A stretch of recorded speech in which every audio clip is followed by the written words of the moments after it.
दिल्ली विधानसभा और यूपी के मिल्कीपुर उपचुनाव में भारतीय जनता पार्टी की ऐतिहासिक जीत पर बलिया में जश्न का माहौल है। 27 साल बाद दिल्ली में भारतीय जनता पार्टी की ऐतिहासिक जीत होने पर पटाखे फोड़े गए। भाजपा कार्यकर्ताओं ने जमकर अबीर गुलाल उड़ाए और एक दूसरे को मिठाई खिलाकर जश्न मनाया गया। बीजेपी के जिला उपाध्यक्ष सुरेंद्र सिंह ने कहा कि मिल्कीपुर उपचुनाव में अवधेश प्रसाद का घड़ियाली आंसू काम नहीं आया।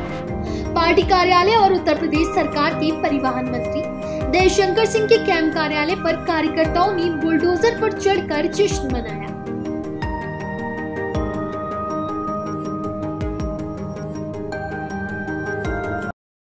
अपना एक परिचय बताते हुए बताइए कि आज यहाँ पे किस तरह के आज जश्न का माहौल देखा गया है, किस उपलक्ष्य में अभी आप लोग जश्न का माहौल बना रहे हैं?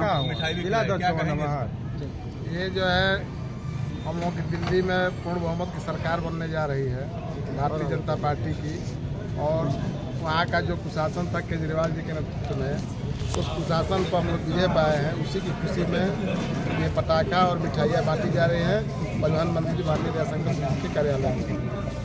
क्या कहेंगे जिस तरीके से वहाँ पे लगातार 25 और 27 वर्षों से जो है आम आदमी पार्टी काबिज रहा और भारतीय जनता पार्टी के ऐतिहासिक जीत को किस तरह से आप लोग देखते हैं? ये बहुत ही ऐतिहासिक जीत है और ये हमारे मोदी जी के में जो केंद्र में सरकार चल रही है, ये वहाँ के गरीबों की जीत है, वहाँ के मजदूरों की जीत है। और ये झूठी सरकार जो थी, इसको उखाड़ फेंकने का काम हमारी जनता ने किया है। इसके लिए हम जनता को बहुत बहुत धन्यवाद देना चाहते हैं। आखिर क्या वजह रहा कि विपक्ष नहीं टिक पाया इस बार दिल्ली में? विपक्ष था ही कहाँ। केजरीवाल जी जो है जितने झूठे वादे किए थे, सबकी पोल खुल गई थी। उन्होंने कहा था कि मैं जमुना की सफाई नहीं अगर कर पाऊंगा तो चुनाव में आप वोट पर दीजिए। क्या एक भी सफाई करा पाए हो? किसी भी अपने वादे पर खरा नहीं उतर पाया। केवल भ्रष्टाचार हुआ। करोड़ों का जो है घोटाला हुआ इस सरकार। मिल्कीपुर में जिस तरीके से उपचुनाव में भारतीय सुरेंद्र सिंह जिला उपाध्यक्ष भारतीय जनता पार्टी बलिया, जिस तरीके से भारतीय जनता पार्टी कार्यकर्ताओं की पार्टी और भारतीय जनता पार्टी का इतना बड़ा संगठन है। भारतीय जनता पार्टी एक चुनाव समाप्त होता है तो दूसरे चुनाव के एकदम मूड में रहते हैं। सारे कार्यकर्ता दिन रात इसका काम करते हैं। कार्यकर्ता के साथ साथ नेता भी उसमें बहुत जोर से काम करते हैं, इसमें कहीं से दो राय नहीं है। और भारतीय जनता पार्टी को दिल्ली में चुनाव जीतना ही था। जैसे कि मीडिया के माध्यम से जिस दिन चुनाव हो गया उसी दिन आ गया कि 40,000 सीट जीतेगी भारतीय जनता पार्टी, 22 सीट आम आदमी पार्टी। यहाँ पर मोदी जी ने आपदा जिस पार्टी को कह दिया, मोदी जी ने सीधे कह दिया ये पार्टी आपदा है, तो आपदा मान लिया। वहाँ की जनता ने मान लिया कि आपदा पार्टी है, इसको जल्दी हटाइए। क्या मानते हैं कि जो जीत का सबसे बड़ी वजह क्या रही दिल्ली और ये मिल्कीपुर चुनाव में? विपक्ष का हार। विपक्ष का हार जान ही रहे, शराब घोटाला।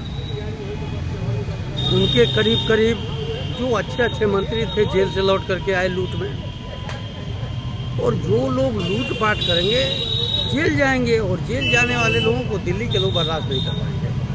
तो इन लोगों को हार तो सुनिश्चित हो गया था, पहले से ही हार सुनिश्चित हो गया, इसमें कहीं से दो राय नहीं है। इनको हारना ही था, क्योंकि भारतीय जनता पार्टी का एक भी नेता न जेल गया है न जेल से लौट के आया है। और जो जेल में रहेंगे वो जेल में रहें, और जो चुनाव लड़े और सरकार चलाएं। तो इस तरीके की सोच है जनता में कि कोई भी भ्रष्टाचारी बर्दाश्त नहीं किया जाएगा। और भ्रष्टाचारी जितने भी थे दिल्ली में वो चुनाव हार गए। हमको लग रहा है कि केजरीवाल भी चुनाव हार गए हैं, मनीष सिसोदिया भी चुनाव हार गए हैं।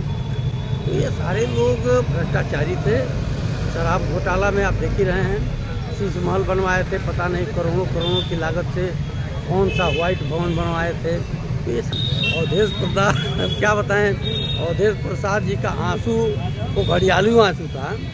वो जो इस समय कुंभ में घड़ियालों को भगाया गया था तो कुछ निकल करके बाहर आ गए थे, और उसी तरीके से वो रो रहे थे, बाप बाप चिल्ला रहे थे।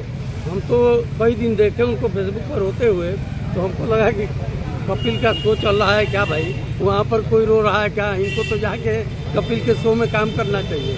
ये झूठे इधर उधर घूम रहे हैं सांसद।